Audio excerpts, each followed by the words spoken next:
Un pequeño detalle en tu oído lo cambia todo. La voz que escuchas dentro de tu cabeza no es la misma voz que sale de tu boca hacia el mundo, y por eso una grabación puede sentirse como una traición. El mito dice que el micrófono te deforma, que el celular arruina tu voz, que esa persona rara en el audio no eres tú.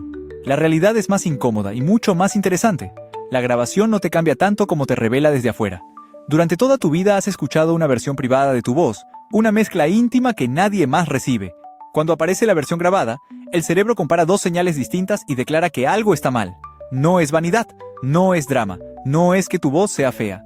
Es física, anatomía y percepción trabajando juntas en un pequeño engaño cotidiano. El primer mito es que escuchamos nuestra voz igual que escuchamos cualquier otro sonido. En realidad, cuando alguien habla, su voz viaja por el aire, entra por el oído externo, vibra en el tímpano, mueve unos huesecillos diminutos y llega al oído interno, donde la cóclea convierte vibraciones en señales nerviosas. Esa es la ruta aérea, la ruta normal para escuchar el mundo. Pero cuando tú hablas, ocurre algo extra. Además del sonido que sale por tu boca y vuelve a tus oídos por el aire, las vibraciones de tus cuerdas vocales viajan por los huesos del cráneo, por tejidos de la garganta, por la mandíbula y por cavidades internas. Esa segunda ruta se llama conducción ósea. Es como si tu voz llegara por dos caminos al mismo tiempo, uno externo y otro interno. La versión interna suele reforzar frecuencias bajas, por eso tu voz te parece más profunda, más llena, más cercana. Para los demás, esa capa no existe. Ellos reciben principalmente la versión aérea, el micrófono también. Así que el choque no ocurre porque el audio mienta, sino porque durante años has usado una referencia incompleta. Tu voz grabada suena más aguda o más fina porque le falta esa vibración corporal que tú das por sentado. El segundo mito dice que la grabación captura una copia perfecta de la realidad. La realidad es que una grabación no es perfecta, pero tampoco es el villano principal. Un micrófono de celular puede comprimir el sonido, resaltar ciertas frecuencias, reducir ruido, cambiar la distancia percibida y hacer que una habitación pequeña suene más seca o más metálica.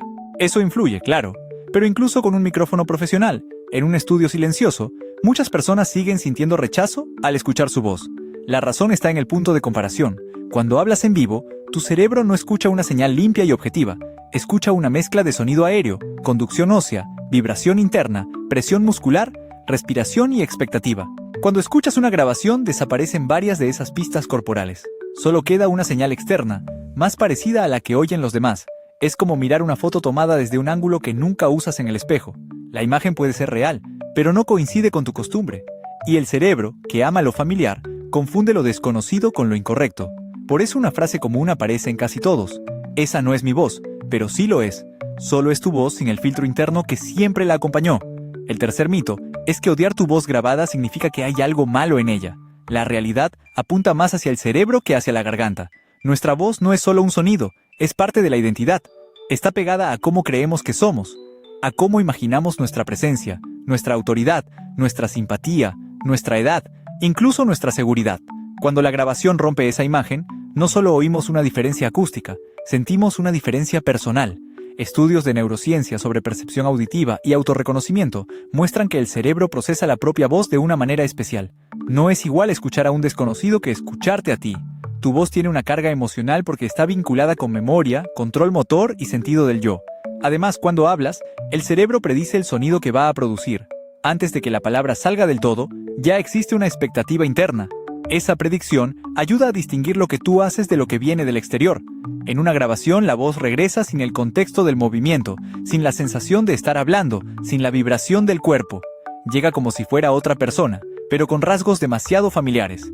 Esa mezcla puede generar una pequeña incomodidad, casi como una versión sonora del efecto extraño de verse en video sin estar preparado.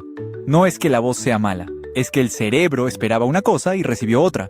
Y cuando la identidad se siente ligeramente desalineada, la reacción puede ser fuerte. El cuarto mito es que los demás escuchan esa rareza con la misma intensidad que tú. La realidad es más amable. Los demás ya conocen tu voz externa. Para ellos, esa versión no es rara, es la normal. Tú llegas tarde acá a escucharla. Esto explica por qué una persona puede odiar un audio suyo mientras sus amigos no entienden el problema. Ellos no están comparando contra tu versión interna. No tienen esa voz más grave y resonante en la memoria. Solo reconocen tu ritmo, tus pausas, tu manera de pronunciar, tus muletillas, tu energía. Para ellos, tu voz grabada puede sonar completamente coherente contigo. Incluso hay otro detalle. Somos mucho más críticos con nuestra propia voz que con la de los demás. En una grabación notas respiraciones, errores, tensión, repeticiones y pequeños sonidos que normalmente ignoras en otras personas. El mito dice que todos están detectando cada imperfección. La realidad es que la atención ajena suele ir al mensaje, no al milímetro acústico. Tu cerebro actúa como editor obsesivo porque esa voz te representa. La escucha con lupa. Los demás la escuchan con contexto. Esa diferencia cambia la experiencia. También hay un componente de exposición. Locutores, cantantes, podcasters y creadores suelen acostumbrarse a su voz porque la escuchan repetidamente desde afuera. No necesariamente porque la cambien, sino porque el cerebro actualiza su referencia. Lo extraño se vuelve familiar. La versión grabada deja de parecer una impostora y empieza a integrarse en la imagen de uno mismo. Aquí aparece una realidad útil. Puedes entrenar tu percepción. No hace falta cambiar de voz para dejar de rechazarla. Grábate leyendo 30 segundos. Escúchalo sin buscar defectos. Luego vuelve a grabar.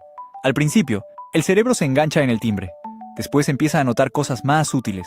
Claridad, ritmo, intención, volumen, pausas. La voz deja de ser una amenaza y se convierte en una herramienta. La ciencia detrás de esto es simple. La familiaridad reduce la respuesta de sorpresa. Cuanto más escuchas tu voz externa, menos se siente como una ruptura. Y si quieres mejorar cómo suenas, los cambios que más se notan no suelen venir de forzar un tono más grave. Vienen de respirar mejor, articular con calma, bajar la velocidad cuando una idea importa, usar pausas y hablar con intención. El timbre importa, pero la comunicación vive en el ritmo y la presencia. El mito dice que necesitas una voz perfecta para sonar bien. La realidad es que necesitas una voz reconocible, clara y cómoda en tu cuerpo. Una voz humana, no una versión editada para gustarle a un algoritmo. Al final, la voz grabada incomoda porque te muestra una parte de ti que los demás conocen mejor que tú. Es un espejo auditivo sin la vibración interna, sin el privilegio de escucharte desde dentro. La primera reacción puede ser rechazo, pero debajo hay una oportunidad rara, conocerte desde el lado por el que el mundo te recibe. Esa voz que parece ajena ha contado tus historias, ha pedido ayuda, ha hecho reír, ha explicado ideas, ha dicho cosas importantes. No es una copia defectuosa, es la versión pública de algo muy íntimo.